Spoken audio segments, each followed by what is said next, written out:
عالدوري كله يرقص، عالدوري كله يرقص، عالدوري كله يرقص. الاهلي بطل للدوري ال45 يا حبيب الزرزور. الاهلي يا جدعان يا جدعان، انا كل فيديو اقول لكم يا جدعان، ما كله في الاخر بيعيش الوهم والاهلي بياخد الدوري.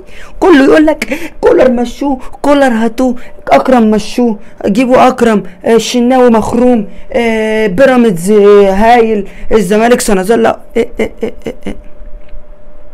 فيلم عارفين نهايته. هو ده يا جدعان الاهلي. يا جدعان انت عارف يعني ايه نادي ياخد الدوري 45 مره؟ ده رقم يا جدعان، ده رقم جامد قوي يا جدعان، ده رقم جامد قوي يا جدعان. ده انا بشجع نادي فاجر، نادي قادر. وقعد يقول لي ده الدوري الحرام ده انتوا فرحانين بيه ازاي؟ يا لهوي على الدوري الحرام ده، ما اقولكش. ده الدوري الحرام ده طعمه احلى من الدوري الحلال.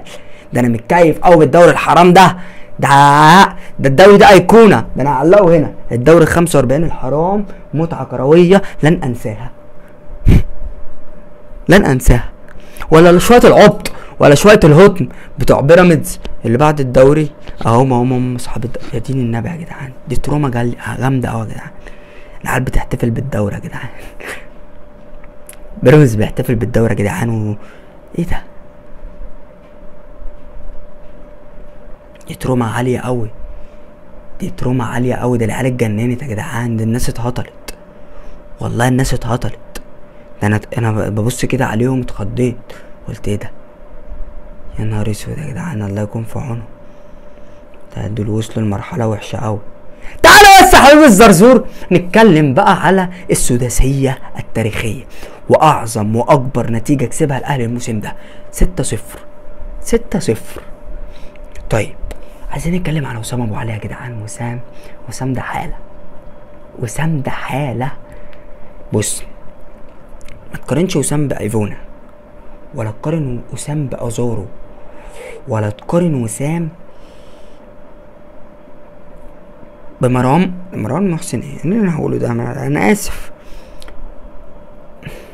اعظم فرود جه بعد عماد متعب، ده تحطه كده يعني. عماد متعب وسام، عماد متعب وسام كده على طول، عماد متعب وسام كده. ده كان هياخد الهداف النهارده، ده كان هياخد الهداف. طيب في كذا نقطه بس عايز اتكلم عليها. مبروك لينا الاول ومبروك الدوري 45. عايز اتكلم على عماد النحاس يا جدعان بسرعه كده، معلش. عماد النحاس يا جدعان مسك طنطا هبطها، مسك الشرقيه برضه هبطها، مسك اسوان، مسك كل ده الاداره بتمشيه على طول.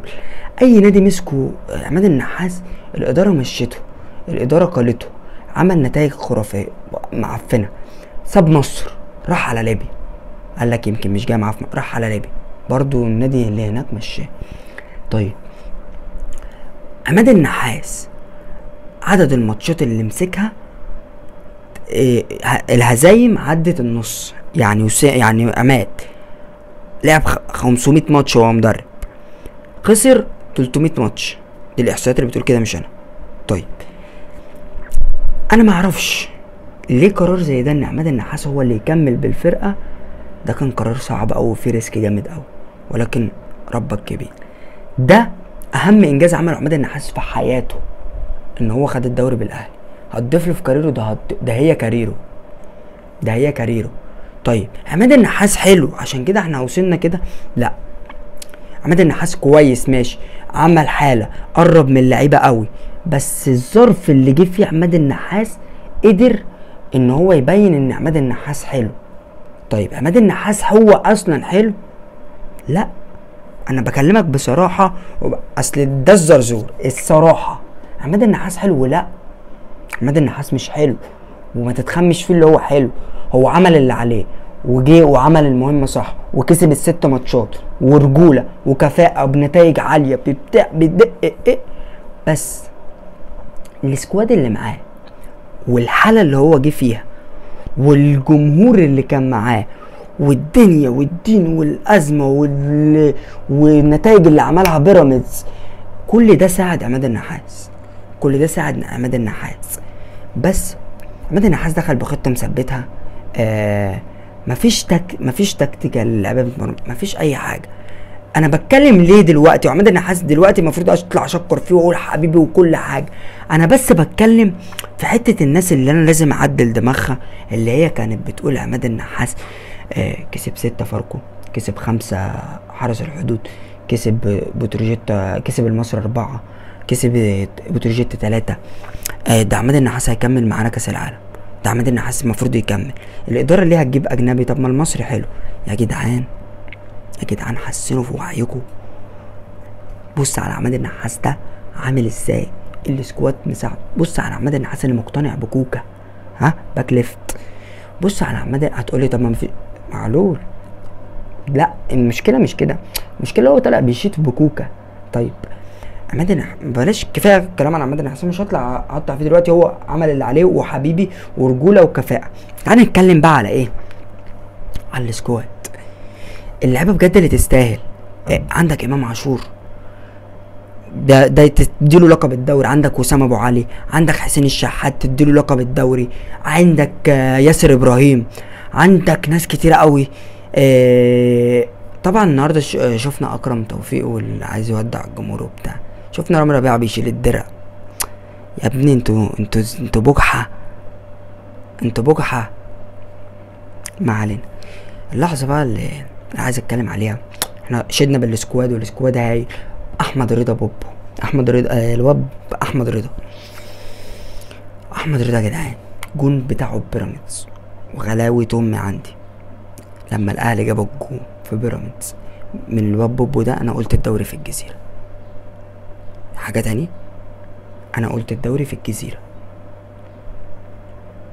دي بجد. الواد ده ايقونه، الواد ده الجون ده هيبقى ايقونه في حياته في تاريخه. الواد ده حلو بس لسه مستواش، الواد ده حلو بس لسه مستواش. طيب العش برضو حلو ولسه مستواش، بس ده هيبقى حلو قوي، العش ده هيبقى حلو قوي واتفرجوا عليه الموسم اللي جاي. طيب علي معلول يا جدعان، عايزين نتكلم على علي معلول بجد. وحياة ربنا انا نفسيتي ما متظبطه من بعد ما شفت علي معلول في الملعب النهارده، وانا متضايق قوي ان انا مش هشوفه تاني. انا عمري ما زعلت على لاعب كده بجد بعد ابو تريكه. معلول يا جدعان، انا مش عارف ازاي هشوف حد في باك ليفت مكان علي معلول بجد من 2016 وهو معايا. انا مش عارف اشوف حد بيشوط بلين غيره، انا مش عارف اشوف حد بيرفع كورنر غيره، انا مش عارف اشوف حد بيشوط فاولات غيره، مش عارف اشوف حد في الجنب الشمال ده كله غيره. انا معرفش انا عايش ازاي من غير معلول، انا بجد مش قادر اتخطى بجد. بس دي سنة الحياة، دي سنة الحياة، اتمنى اشوف معلول في النادي في اي حاجة في النادي بجد. ده ايقونة بجد، انا بحب علي معلول قوي قوي قوي بجد. يلا مع السلامة معلول.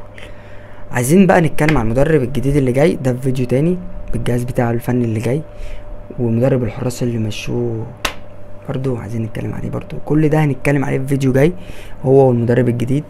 كل دلوقتي اللي عايزين نتكلم فيه الدوري 45 احتفلنا بيه، الدوري الحرام احتفلنا بيه، ها اللي الناس اللي بتقول الدوري حرام واحتفلنا بيه، احتفل انت بيه بقى، ها احتفل انت بيه، انت بقالك 3 سنين تالت. انا مش عايز اتكلم برضو في الكلام ده، انا فيديو ده احتفالي الدوري 45 جايين نحتفل ونتبسط ونهيص. بس ما تنساش انك هتلعب كاس عالم كمان 17 يوم او 16 يوم بالظبط. بجد بجد البطولة دي الاهم في تاريخ النادي. كل اللي فات ده لعب عيال، كل اللي فات ده احنا خدناه كتير وزهقنا منه. يعني عندك الدوري ده احنا خدناه 45 مرة خلاص زهقنا. عندك دوري ابطال افريقيا 12 مرة، كاس بطولات كتير خدناها. بس دي بجد كاس العالم ده اللي هيغير مسيرة تاريخ النادي ده يا جدعان، اللي احنا بنسعى عليه كجمهور، اللي احنا واخدين عهد على نفسنا ان احنا نوصل النادي ده لمكان عالي اوي للعالمية. فبجد البطولة دي هتفرق معانا اوي، بجد البطولة دي هتفرق معانا اوي. عندنا ماتش مع باتشوكا، وباتشوكا دي بتفكرني بحاجات وحشة والله.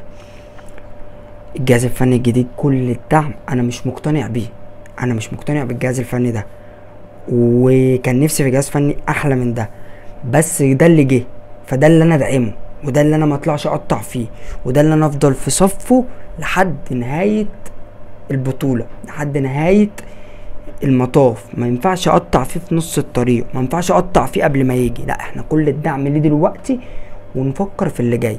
مبروك علينا الدوري، مبروك علينا في الموسم ده ان احنا وصلنا نص نهائي دوري ابطال افريقيا اللي المرة ال50,000 على التوالي.